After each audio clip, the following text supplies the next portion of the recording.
Y ahora veo gente, por supuesto, en todas partes, con el mismo mensaje en su cartelito, cuando salgo de la autopista y ahí están en la parte superior de la rampa, o tal vez al lado del mercado en la ciudad.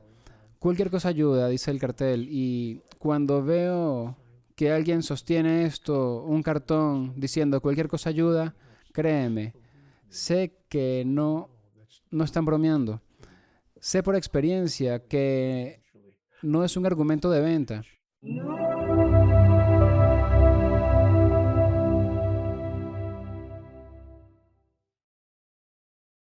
Me gustaría darle la bienvenida al programa a Neil Donald Walsh. ¿Cómo estás? Me va muy bien, gracias por preguntar. Espero que te también. Muchas gracias por venir al programa. Es un placer. He sido un fan tuyo por mucho tiempo. No solo he leído tus libros, sino que también vi la película de tu vida y hablaremos un poco sobre eso más tarde. Tu historia, sabes, es tan inspiradora y tan interesante, por decir algo. ¿Puedes contarnos a todos cómo empezaste tu viaje espiritual, que no fue en línea recta, si he entendido bien? No, no lo fue. Sí, bueno, es una pregunta grande. Diría que mi viaje espiritual comenzó cuando nací. Me parece justo. Y luego me inicié en mi viaje espiritual. Ahora, en el contexto en el que te refieres, inicié mi viaje espiritual cuando tenía alrededor de 7 u 8 años. Y no lo digo en broma, lo digo en serio porque me crié en una familia católica romana, no un ambiente estrictamente religioso, pero sí católico al fin y al cabo. Y me enviaron a una escuela primaria católica y ahí me contaron todo sobre Dios. Desde el punto de vista católico, claro. Las hermanas de la escuela me contaron todo sobre Dios, el bien y el mal, todo lo demás. Y empecé a tener un gran interés. Pensé, bueno, esto es fascinante. Hay un gran ser en el cielo. Digo, tengo 7 años y estoy escuchando todo esto. Y luego me hablaron del pecado venial y el pecado mortal y de ir al infierno, ir al purgatorio y todo el proceso que esa religión, bueno, que algunas religiones nos enseñan a su manera. Por cierto, hay 4.200 religiones sobre la faz de la Tierra en este momento, cosa que la mayoría de la gente no sabe, pero es un número real. Lo googleé y bueno, solo hay que escribir en Google cuántas religiones hay en la Tierra y te dirán que son más de 4.200. Así que esto no es algo pequeño. Y dependiendo de la religión en la que hayas nacido, te adentrarás en tu propio viaje espiritual, de una manera en particular. Así que mi viaje espiritual comenzó cuando tenía cerca de 7 años y entonces empecé a cuestionar algunas cosas que me decían. Y finalmente, a medida que crecía, dejé de lado lo que me habían dicho y abandoné toda la idea, porque no podía creer que lo que me habían dicho fuera cierto. Específicamente no podía creer que Dios nos castigara condenándonos por toda la eternidad Cierto. y, y menos por algunas de las cosas que me habían dicho que Dios nos castigaría. Así que dejé de lado todo eso y... Pero luego, Alex, seguí volviendo a ello, una y otra vez. Leería un libro aquí y allá, escucharía a un orador o lo que sea, iba y venía. Comencé a asistir a otras iglesias de otras denominaciones religiosas, pero todavía en la tradición cristiana. Y luego empecé incluso a salir de esa tradición. Asistí a algunos servicios en algunas sinagogas judías y algunos templos y empecé a explorar otras tradiciones religiosas. Así que has hecho una gran pregunta acerca de cómo comenzó mi viaje espiritual. Pero las respuestas que me llegaron y que llevaron a mi viaje espiritual hacia una conclusión, a ver, en el sentido en el que ya no estaba buscando más, estas respuestas me llegaron cuando tuve mis conversaciones con Dios. Y eso fue hace unos 27 años más o menos, empezando mis 60, terminando los 50. La verdad perdí la cuenta exacta, pero tuve mi primera conversación con Dios en esa era. Y lo que comenzó eso, solo para hacer la historia todavía más larga. Por cierto, descubrirás que no quieres hacerme preguntas de 30 segundos, porque si las haces, te daré respuestas de 30 minutos. Me parece justo. Pero aquí es donde se pone interesante, Alex. Mi vida se vino abajo cuando tenía unos 49 años, más o menos. mi relación con la que era mi pareja, que sigue siendo una persona importante en mi vida, ahora mi ex esposa, terminó. Y ella me pidió que me fuera, a lo que yo dije, de acuerdo, lo haré. Y por cierto, no era como que había hecho nada horrible, no tuve una aventura ni nada por el estilo. Simplemente no nos estábamos entendiendo. Así que ella dijo, ¿sabes? Y ya no me estoy divirtiendo y estuve de acuerdo. Pero entonces, Alex, en 5 días perdí mi trabajo. Me dejaron ir, me redujeron en la redacción corporativa. Fui la última persona contratada, así que fui la primera persona en irme. No tenía antigüedad ya que estaban tratando de recortar gastos en la corporación por la que trabajaba, así que ahora estoy fuera de una relación y de un trabajo todo en un periodo de 5 días. Pero espera, porque eso no fue suficiente. Dios dijo, vamos a darle un triple golpe. Así que estoy conduciendo por la carretera, buscando un trabajo de hecho, y un anciano en su coche decide girar delante de mí. Un hombre de 89 años, Dios lo bendiga, y admitió después que había cometido un error terrible. Él estaba de acuerdo, la policía estaba de acuerdo, todo el mundo estaba de acuerdo en que fue su culpa. Giró a la izquierda delante de mí y chocó mi carro fuertemente. Y bueno, me fracturé el cuello. Quiero decir, tan pronto como sucedió, lo escuché. Lo oí y dije, oh Dios mío, pensé, esto no puede ser bueno.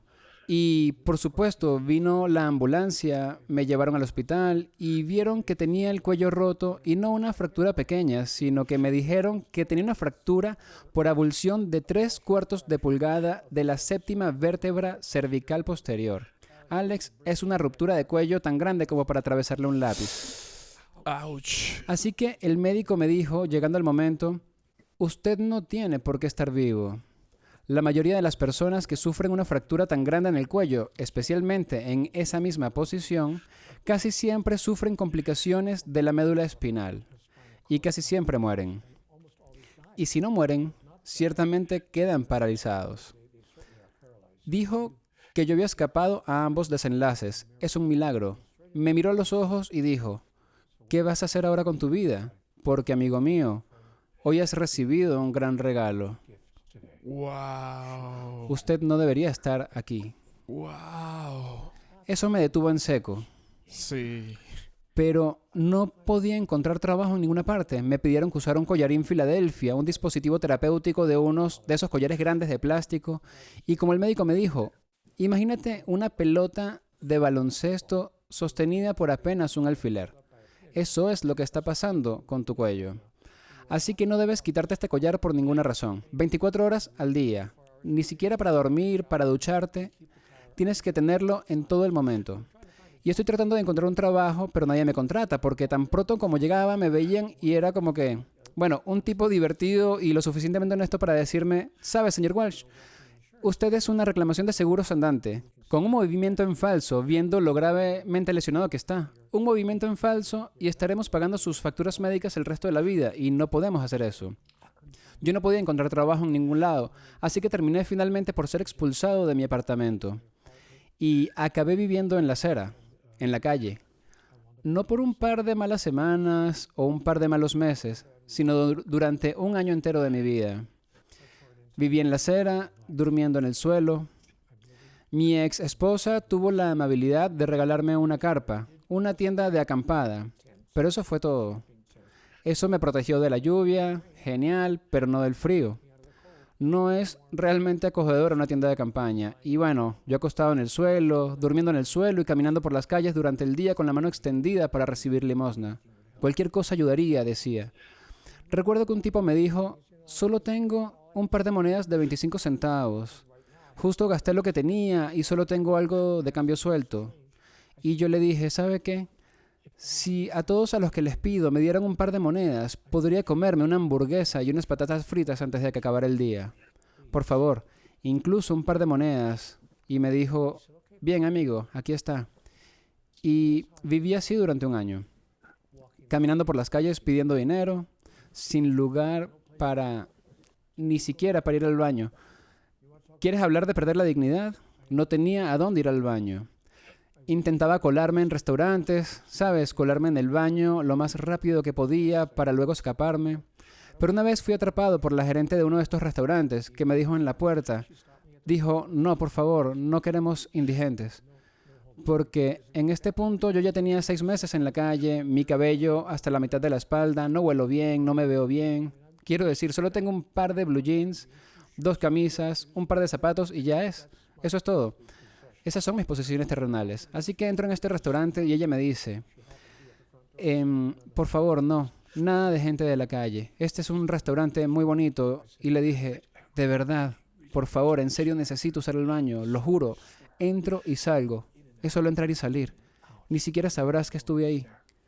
Ella solo volteó los ojos y me dijo, está bien, lo que sea. Así que terminé arrastrando mis pies hasta el baño, porque claro, era obvio que yo no iba a gastar dinero ahí. Así que he aprendido a lidiar con esa experiencia de perderlo todo. No podía ver a mis hijos, es decir, ¿a dónde iba a llevarlos si no tenía ni siquiera un hogar? Mi mujer nunca me impidió volver a verlos, pero... Oh, ya va un momento. Por cierto, se me olvidó decirte que me robaron el coche. Sí, y no estoy inventando esta historia. Me robaron el coche justo en la calle, donde lo había aparcado. Así que fui a la policía y preguntaron que cuándo lo perdí. Y yo les dije, lo perdí anoche. Y entonces me dijeron, ¿anoche? Y hasta ahora nos dice algo. Dijeron, ese coche ya ha sido desmantelado. A esta hora no debe quedar una sola pieza. Así que, bueno, amigo, quedé a pie. Lo tengo todo en el suelo. Estoy viviendo en una tienda de campaña y no tengo nada de dinero, ni un centavo, porque todo el dinero que tenía lo gasté para tratar de salir adelante. Y bueno, mis ahorros se habían acabado. Así que esa es mi historia. Luego encontré un trabajo de tiempo parcial, un trabajo de fines de semana, 2 días a la semana. Podía trabajar como suplente en una estación de radio local. Conseguí un trabajo. Tenía apenas suficiente dinero de ese trabajo de 2 días para conseguir un pequeño lugar para vivir.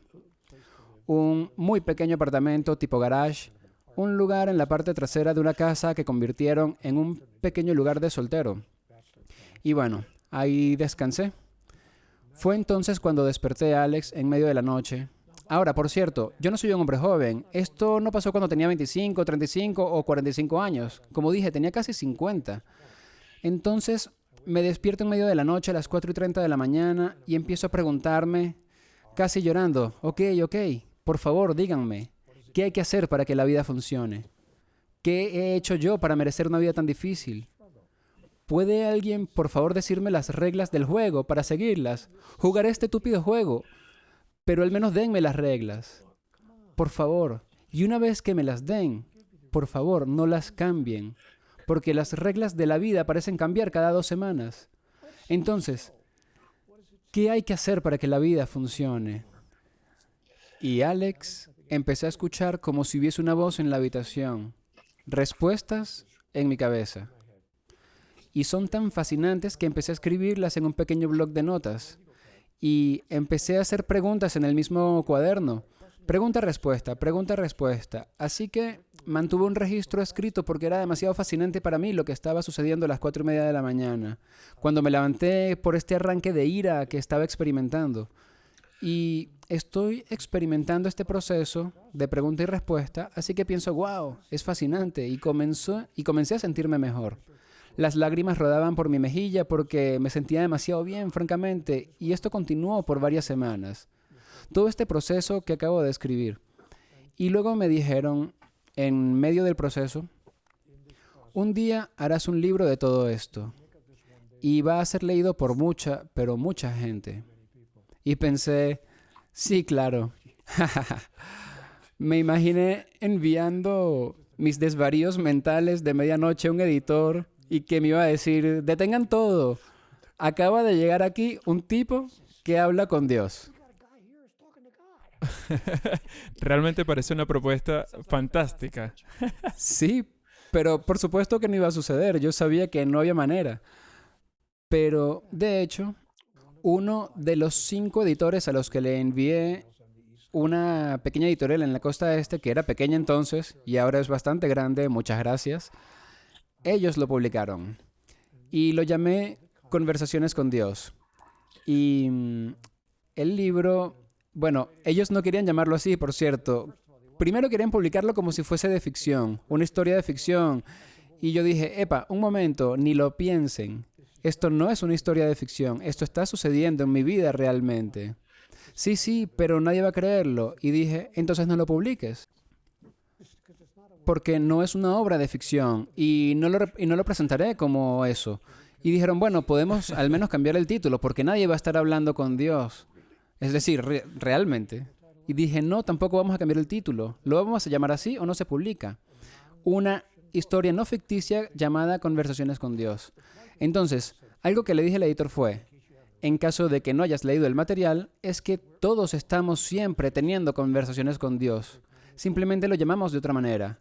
Intuición femenina, un momento de inspiración, epifanía, ¿sabes? Lo que sea, lo que se nos ocurra. Pero nadie lo llamará así. Pero yo sí lo haré, porque eso es exactamente lo que estaba pasando. Él dijo, no se van a vender muchas copias con ese título porque la gente se va a sentir cohibida. Y dije, bueno, entonces no lo hagas, no lo publiques. Y dijo, está bien, tranquilo, sacaremos unas 1000 copias. Y tenía razón, no vendió muchas copias, solo unos 15 millones. ¡Wow! En 37 idiomas, en todos los países del mundo. ¡Wow! Así que, imagínate, empecé a escuchar atentamente lo que me decían, porque me decían, un día harás de esto un libro y lo leerá mucha gente. Así que empecé a mirar muy seriamente estas experiencias, esta experiencia que estaba teniendo. Y la experiencia, por cierto, no se detuvo. No se detuvo porque envié un montón de páginas a una editorial. Era algo continuo en mi vida. Así que continuó haciendo un seguimiento de lo que estaba, diría que recibiendo de esta manera. Y eso resultó en 8 libros más de conversaciones con Dios, llamados por diferentes títulos. Algunos se llamaron Amistad con Dios, Comunión con Dios, Las Nuevas Revelaciones, pero hubo 9 libros de diálogo que llegaron a través de mí y que fueron colocados en el mercado de las ideas. Desde entonces he escrito un total de 39 libros, 9 de los cuales eran conversaciones, diálogos, y los otros 30 libros extrapolan y amplían, exploran los mensajes de esos 9 libros de diálogo. Así que esa es mi historia y lo siento, pero tú preguntaste. En lo absoluto, para nada. Fue una historia fascinante.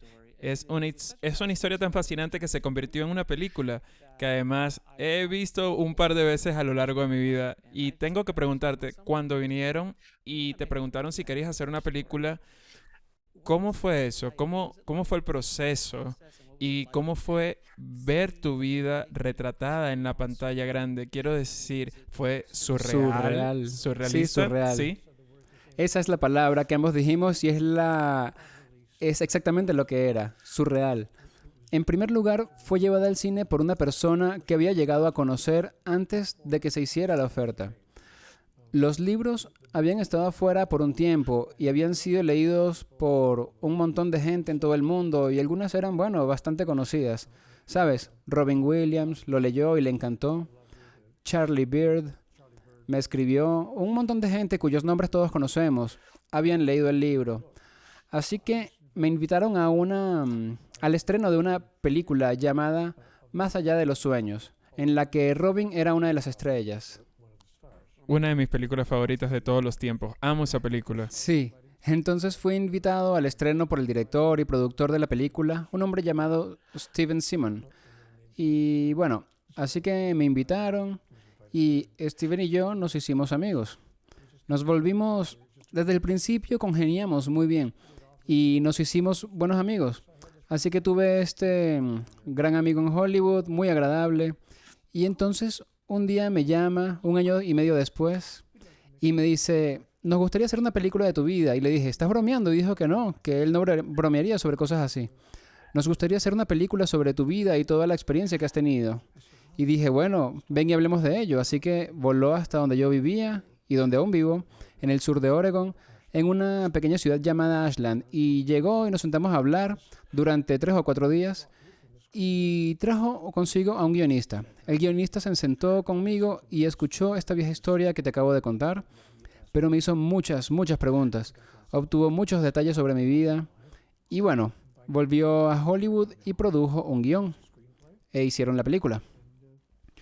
Así que luego me invitaron al estreno de la película. Ahora, no estoy asistiendo al estreno, estoy viendo la película de mi vida en una gran pantalla de cine.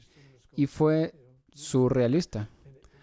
Quiero decir, estaba en el fondo de la sala porque no quería que nadie supiera quién yo era. Así que estoy al fondo de la sala, en la oscuridad, viendo la película de mi vida. Y fue total y completamente surreal. Pero hicieron un trabajo maravilloso. El guionista hizo un trabajo increíble capturando lo que había compartido con él. Y el director, Steven, él mismo dirigió la película, la produjo y la dirigió.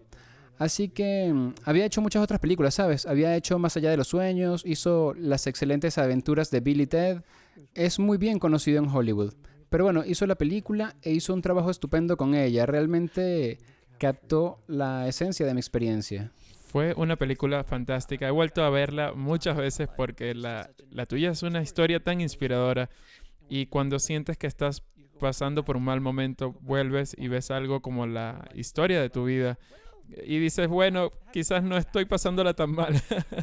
Porque tu experiencia, como tan elocuentemente has dicho, fue solo que tocaste fondo. Y digo, es que te lo quitaron todo, casi todo. Y apenas te dieron lo suficiente para seguir adelante solo, lo suficiente para seguir caminando un poco más allá. ¿Qué fue lo que te mantuvo en marcha ese año cuando estabas sin hogar? ¿Sabes? ¿Qué te sostuvo más allá de la pura supervivencia? Digo, mentalmente. Bueno, al principio creo que fue la ira. Estaba enfadado con la vida y la ira era una energía interesante. En realidad puede motivarte y hacerte avanzar. Pero después de que la ira disminuyera, ¿sabes? Después de 3 o 4 meses pensé, bueno, cualquier cosa. Y era un pensamiento inquietante, ¿sabes? Esta va a ser mi vida por el resto de mi vida. Sinceramente no veía vuelta atrás porque nadie me contrataría y bueno, lo interesante es que la compañía de seguros no pagaría. Estaban regateándome. Estuvieron de acuerdo, el conductor estaba de acuerdo, el informe de la policía, todos estuvieron de acuerdo en que la culpa fue del otro conductor. Pero su compañía de seguros, y esto es algo que las aseguradoras suelen hacer, regateaba conmigo porque vieron que me había roto el cuello, que no tenía trabajo y no podía conseguirlo. Se enfrentaban a una enorme indemnización y no querían pagarla, así que tenían un ajustador trabajando conmigo. Y él no llegaría a un acuerdo sin importar lo que le dijera. Así que les llevó 2 años llegar a un acuerdo conmigo sobre lo que ellos creían que el accidente debía pagar en términos de beneficios para mí. Y mientras tanto, yo no tenía forma de ganarme la vida. Así que pasé ese año enfadado al principio por todo lo que había sucedido, por el sistema, ¿sabes?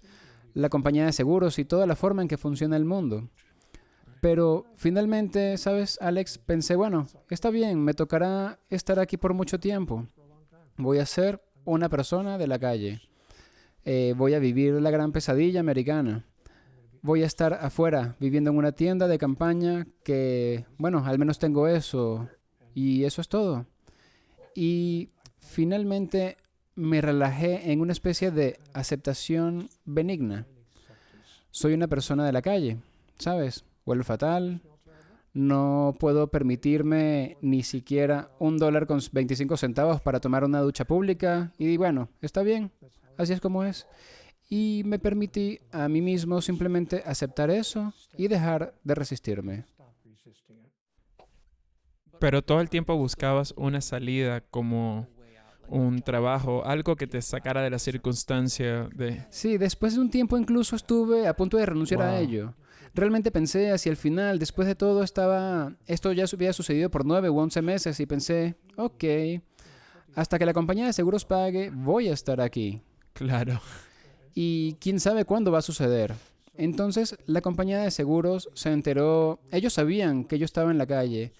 Así que, claro, ahora me están haciendo la jugada porque se dijeron que si me daban 5 pavos estaría contento. Así que, cuanto peor estaba, menos querían compensarme por este terrible accidente. Así que así es como funciona el sistema económico, lo entiendo, perfecto. Pero estoy aquí afuera y finalmente incluso me di por vencido de buscar trabajo. Me habían dicho demasiadas personas que no y dije, bueno, está bien, solo voy a seguir con la mano extendida pidiéndole a la gente, ¿sabes? Y ahora veo gente, por supuesto, en todas partes, con el mismo mensaje en su cartelito, cuando salgo de la autopista y ahí están en la parte superior de la rampa, o tal vez al lado del mercado en la ciudad. Cualquier cosa ayuda, dice el cartel. Y cuando veo que alguien sostiene esto, un cartón diciendo cualquier cosa ayuda, créeme, sé que no están bromeando. Sé por experiencia que no es un argumento de venta. Eso es absolutamente lo que le está pasando a esa persona. Así que me aseguro e invito a todos los que me están escuchando a hacer lo mismo. Nunca salgas de casa sin un par de billetes de $5 o un par de 10 en el bolsillo. Quiero decir, sueltos, que puedas alcanzar y tomar rápidamente. Y cuando veas a una persona en la calle pidiendo ayuda, sea hombre o mujer, solicitando ayuda, solo, por favor, intenta no hacer ningún juicio. Ujú. Esfuérzate en no dejar que tu mente piense que solo va a utilizarlo para comprar drogas o alcohol, bla, bla, bla. ¿Sabes qué? Tal vez sí. Tal vez vaya a comprar alcohol para ayudarse a soportar el día.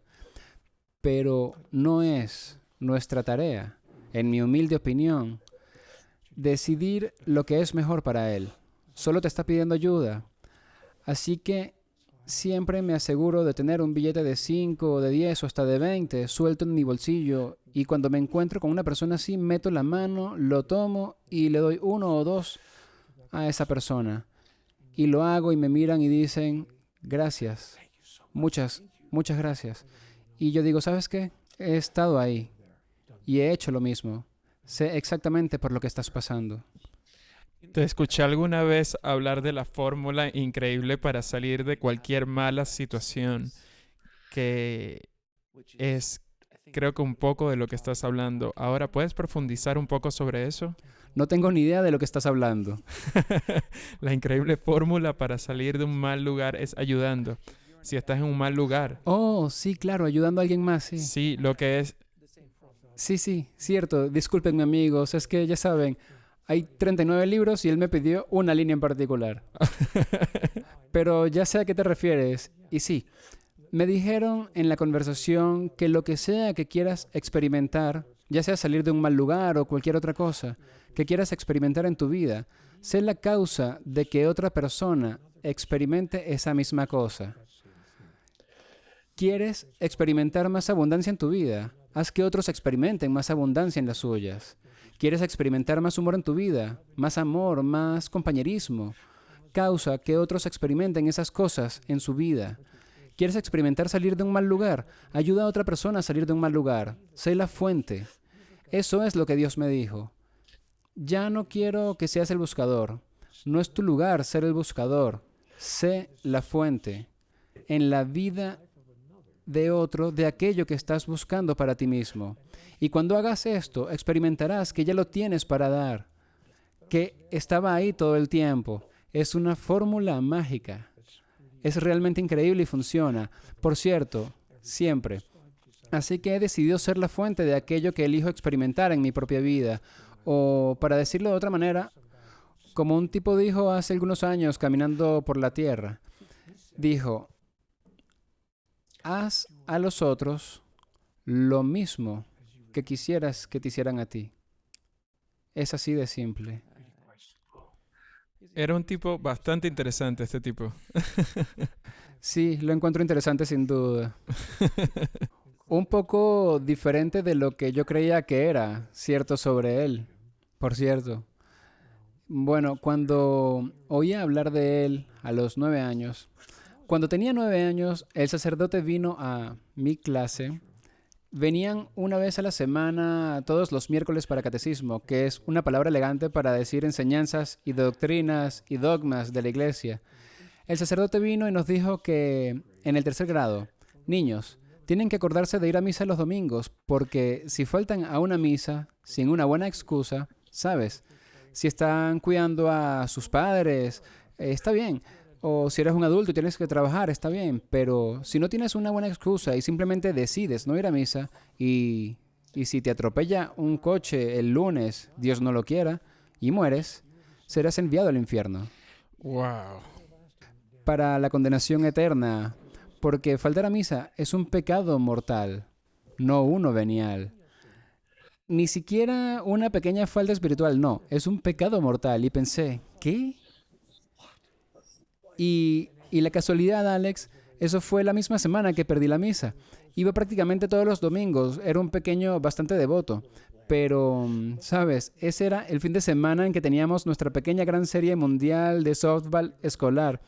Jugábamos contra el colegio del otro lado de la ciudad y bueno, fue el gran torneo y tuve que ir. Yo quería ir. Yo estaba en el equipo y dije, bueno, creo que me perderé la misa. Por supuesto, fue la semana en que vino y nos dijo eso. Y me infundió un gran temor a Dios. Y como te imaginarás, salí corriendo para la confesión porque Él permitió que si me confesaba y me daban absolución, que sería borrado de esa sentencia. Pero si no me la daban, estoy corriendo a confesarme porque me está diciendo esto y tengo 9 años. Y por supuesto, en mi parroquia no hay confesiones hasta el sábado, así que tuve que vivir el resto del miércoles, el jueves, el viernes y el sábado por la mañana, y no exagero, estaba petrificado. Nada como eso para hacerte mirar a ambos lados cuando cruzas la calle. Y pensaba, Dios no lo quiera, Dios no lo quiera, y decía las oraciones que me enseñaron de niño. Ahora que me acuesto a dormir, ruego al Señor que guarde mi alma, y si muriera y no despertara, ruego al Señor que guarde mi alma. Tenía miedo de irme a dormir, por miedo a que me pasara algo sin haber podido confesarme antes, para librarme del horrible pecado de haber faltado a misa un domingo de mi vida. Ahora, amigos, ustedes pueden estar escuchando esto y pensando que estoy exagerando, o podrían decir, bueno, está bien, Neil, pero eso fue hace 50 años y las cosas ya no son así. ¿Creen que no? Compruébenlo. Yo lo comprobé hace unos meses. Quería comprobar cuál era la enseñanza de la Iglesia Católica Romana en este día de nuestra vida, en el 2022. Y la enseñanza no ha cambiado. Faltar a la iglesia el domingo es un pecado mortal que se paga con la muerte. Quiero decir, que se paga después de la muerte con el infierno y la condenación eterna. Así que puedes matar a alguien y faltar a la iglesia y ambos son iguales en cuanto a la gravedad. Sí, a menos que te confieses y Y los ellos... convences. O tal vez en los viejos tiempos dar suficiente dinero a la iglesia, porque entonces usted podría conseguir una absolución. Ah, sí. Oh, sí. Y, y bueno, no tengo intención de hacer enojar a los católicos. Es solo un Dios del que nos han enseñado muchas de las religiones del mundo, que es juzgador, condenador y castigador. Es tan simple como eso. Yo también fui criado como católico, Neil, y yo también me hice esas preguntas. Era como, esto no tiene sentido para mí. Incluso de joven decía, esto no tiene sentido para mí. Quiero decir, puedo pecar todo lo que quiera el viernes por la noche, pero luego el sábado puedo ir y decirle a alguien más mis pecados y todo está bien después de un par de Ave Marías y Padres Nuestros. Y es como, no tenía mucho sentido para mí, incluso en ese entonces, y entonces comienzas a profundizar y aplicar pensamiento crítico a estas ideas. ¿Y cómo puede ser que Dios hable acerca de amarte eternamente, pero Dios no lo quiera y llegues a salirte de la línea porque te arrojará al infierno por el resto de la eternidad?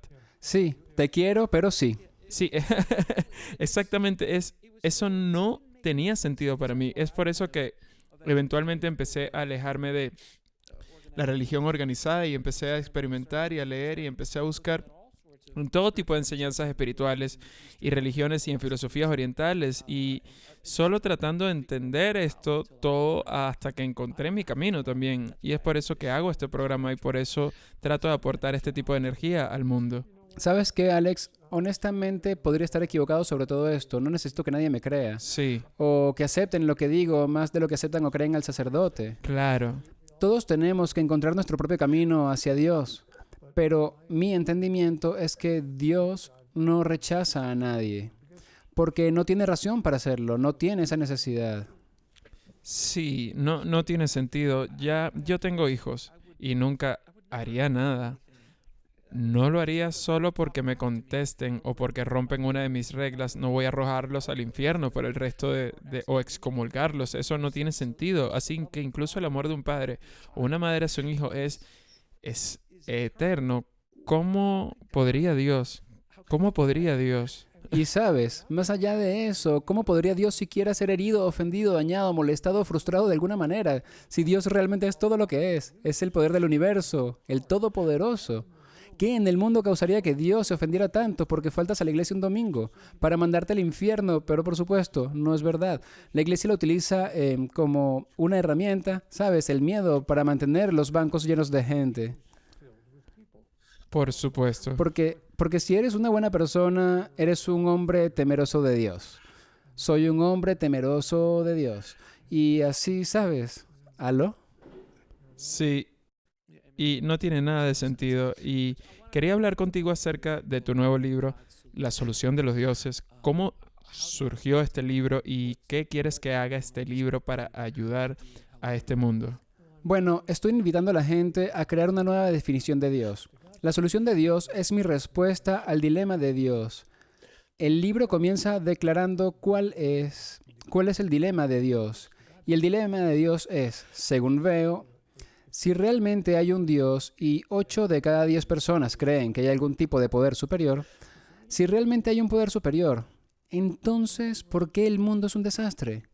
¿Por qué Dios no baja aquí y lo arregla todo y lo hace todo mejor? Y entonces empecé a pensar en eso y empecé a releer lo que me habían dicho en las conversaciones con Dios. Y terminé con un profundo deseo de poner todo en un libro para crear lo que yo llamo la culminación, literalmente la apoteosis de la conversación con Dios. Así que me senté y escribí en unas 4 o 5 semanas este libro llamado La solución de Dios. Y ofrecí la posibilidad de que hay una solución al dilema de Dios. Y la solución es esta. Número 1, ¿por qué Dios no siempre viene y arregla todo? Porque no es el deseo de Dios simplemente crear una civilización de secuaces que hagan lo que Él pide o lo que Él demanda. Y entonces Él hará todo mejor. Esa no era la intención de Dios. La intención de Dios era, de hecho, imbuir a todas las creaciones de Dios, todos sus seres de disensión en el universo, en este caso, cada ser humano en el planeta, y todos los seres de disensión en todo el cosmos, imbuir a cada uno de nosotros con la capacidad de crear nuestra propia realidad, para producir los resultados que elegimos producir. Así que, cuando le pregunté a Dios por qué no venía y lo arreglaba todo, Dios me dijo, bueno, ¿y por qué no lo haces tú? Y yo dije, no, no, no, tú eres el que debe hacerlo, tú eres el que tiene el poder para hacerlo. Y Dios me dice, no, no, no, no, no, tú eres el que tiene el poder de hacerlo.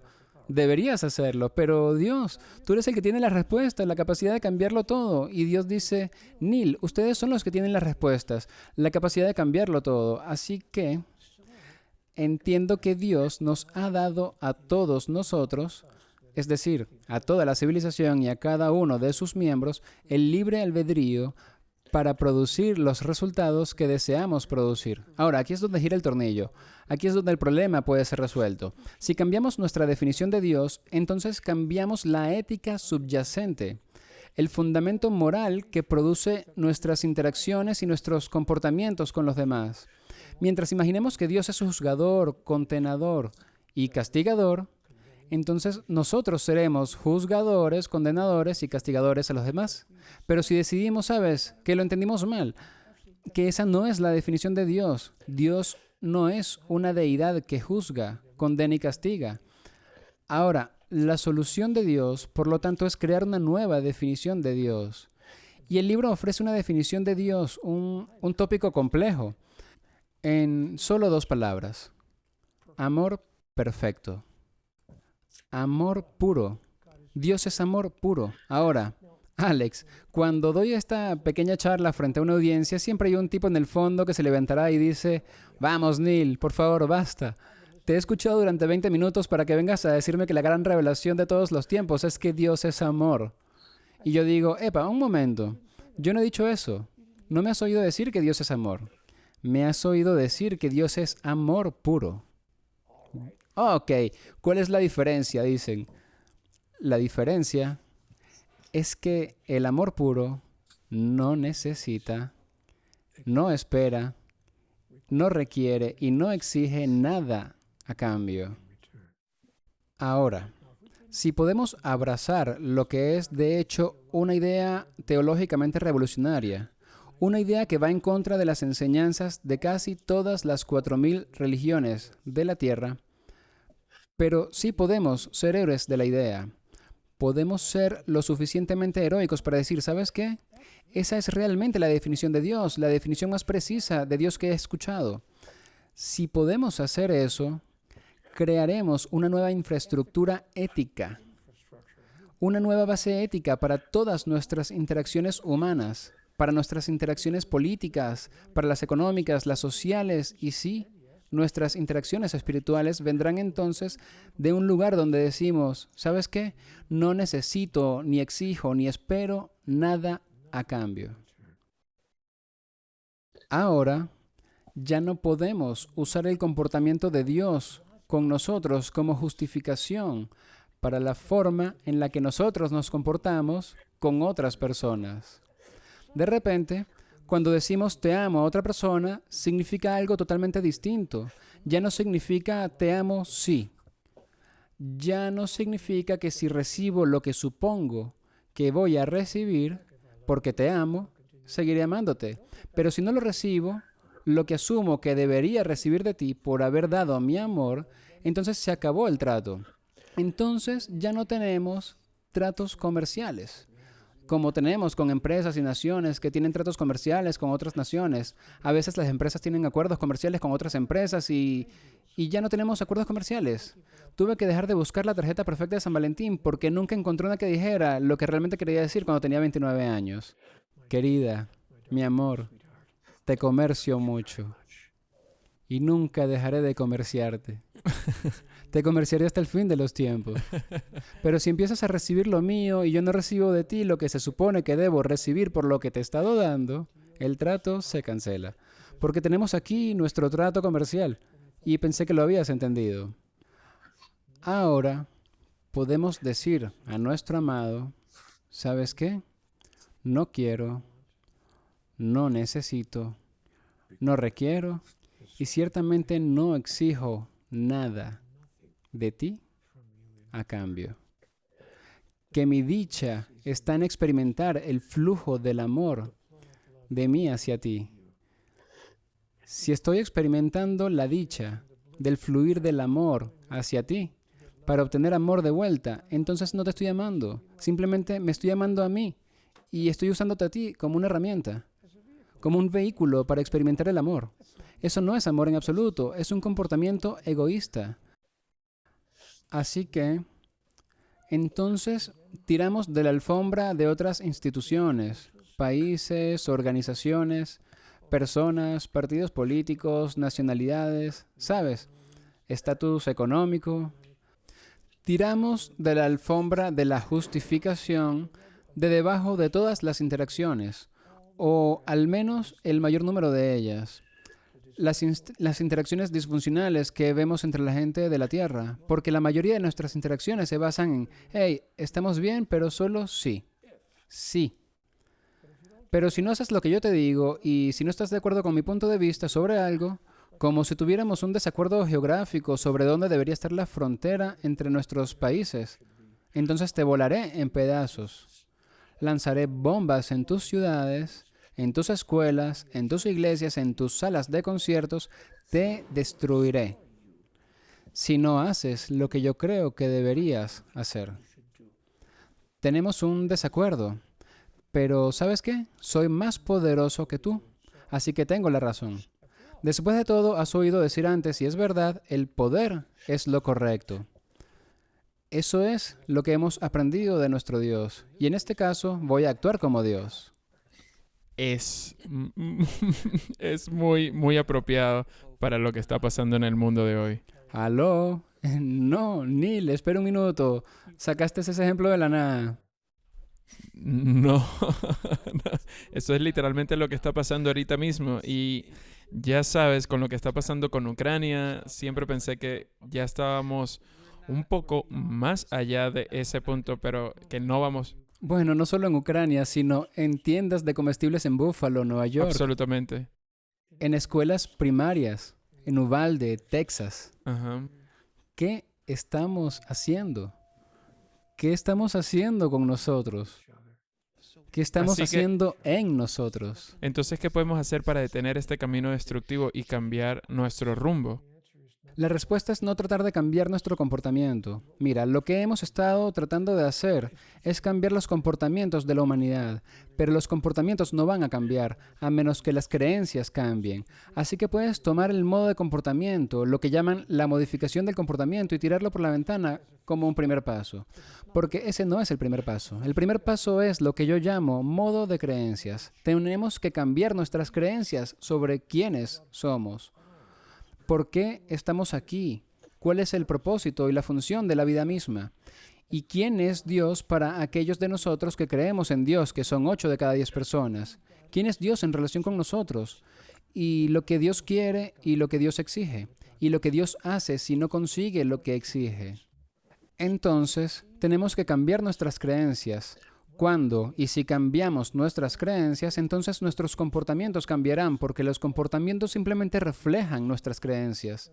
O cuando nuestros comportamientos cambien, nuestra experiencia cambiará. Cuando cambie nuestra experiencia, cambiará nuestra realidad. Y así es como cambiamos el mundo, cambiando nuestras creencias. Y aquí está la creencia fundamental, para usar una palabra bien elegida que tenemos que cambiar. Creemos en la noción de separación. Hemos aceptado la idea de que somos entidades separadas, pequeñas entidades individuales aquí en la Tierra. Y la idea de separación significa que estamos separados de Dios, separados de los otros, separados de la vida misma, de una manera metafórica, como que ella está allá y nosotros acá. Y esa separación es lo que nos lleva a hacer lo que hacemos, porque después de todo somos nosotros contra el mundo. Tengo que hacer lo que tengo que hacer para conseguir lo que quiero. Si eso significa que tengo que dañarte para conseguirlo, pues lo siento, así es. Pero si decidiéramos dejar a un lado nuestra idea de separación, darnos cuenta de que todos somos uno, de que realmente solo hay uno de nosotros, entonces nos trataríamos los unos a los otros como nos gustaría que nos trataran. Decidiríamos por fin, de hecho, seguir la regla de oro, aunque no estuviéramos de acuerdo con otra persona. Incluso si otra persona hiciera algo para herirnos. Incluso si alguien nos atacara. Decidiríamos, espera un minuto, tal vez tenía razón. Había un tipo que andaba por aquí hace unos años que nos dijo, bendigan, bendigan, bendigan a sus enemigos y recen por los que los persiguen. Y hagan bien incluso a quien les hace mal. Cuando un hombre te dé una bofetada en la mejilla derecha, dale la izquierda. Y cuando un hombre te robe el abrigo, dale también la camisa. Y cuando un hombre te pida que camines con él 1 milla, acompáñalo 3. Y no levantes el puño al cielo maldiciendo las tinieblas. No, sé más bien una luz en la oscuridad. Entonces tal vez puedas comprender quién eres realmente, para que todos aquellos cuyas vidas tocas sepan también quiénes son.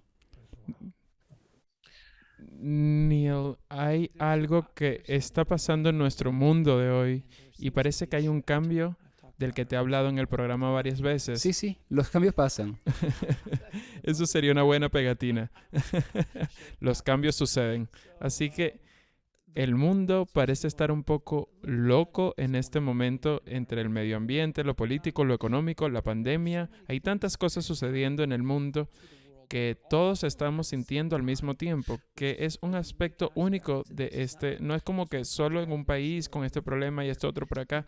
El mundo entero lo está sintiendo al mismo momento, al mismo tiempo. Quiero decir, el mundo entero se detuvo por un par de meses, literalmente. El mundo se apagó. Entonces, ¿qué crees que está pasando ahora? ¿Cómo estamos?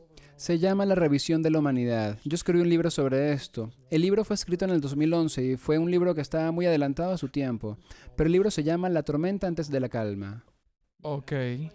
El juego de palabras, estamos acostumbrados a oír la calma antes de la tormenta, pero el libro se llama La tormenta antes de la calma, en el que predije, no en términos específicos, pero este tipo particular de experiencia.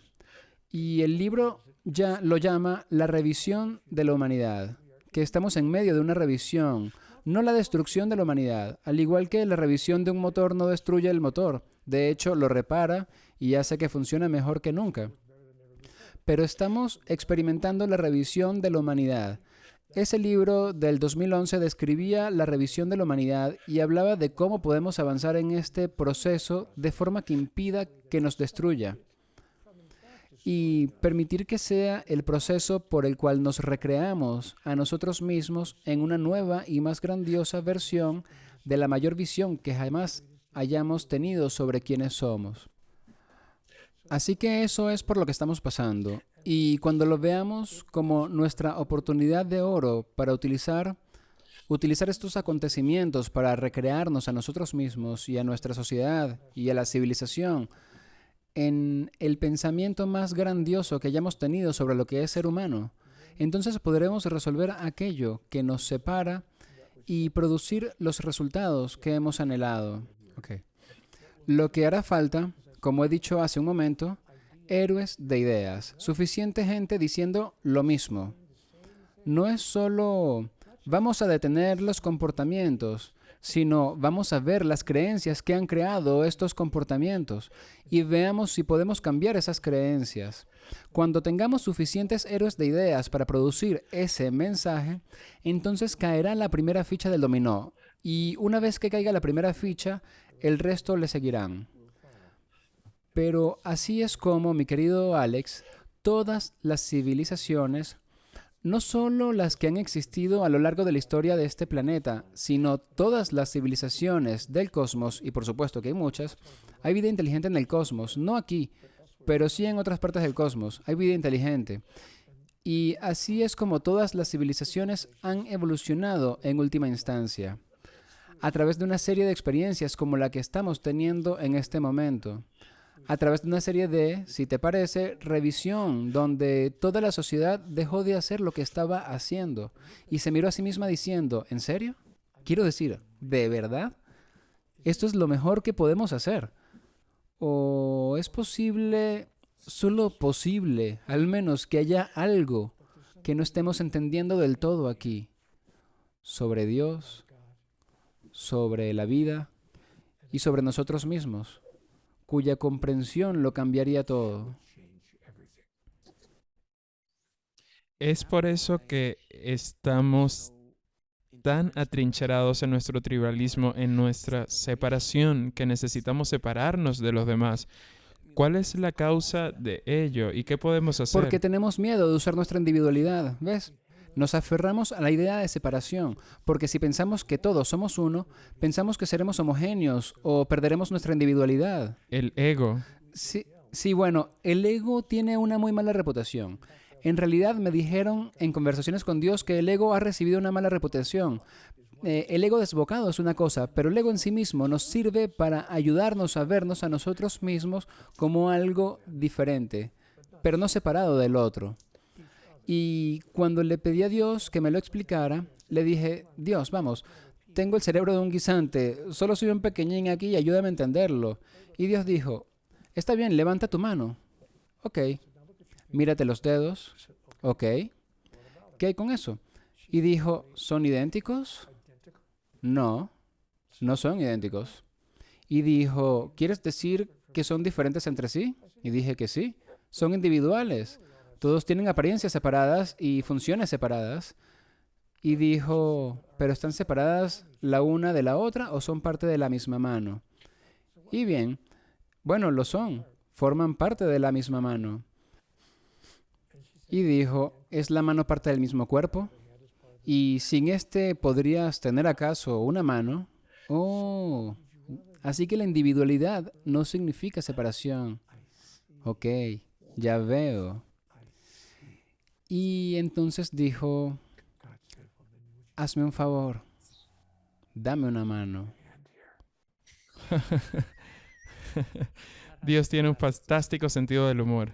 Y una forma estupenda de jugar con las palabras. Maravilloso. Eso es lo que me encanta de tus libros, que es la forma en la que Dios se presenta a sí mismo en los libros. Es tan diferente a cualquier otra representación de Dios que hayamos escuchado, como hemos discutido en esta conversación, donde ya sabes, el Dios enojado, el Dios vengativo, este tipo es tan amoroso y alegre y feliz y respondía a tus preguntas y a veces era sarcástico y era maravilloso.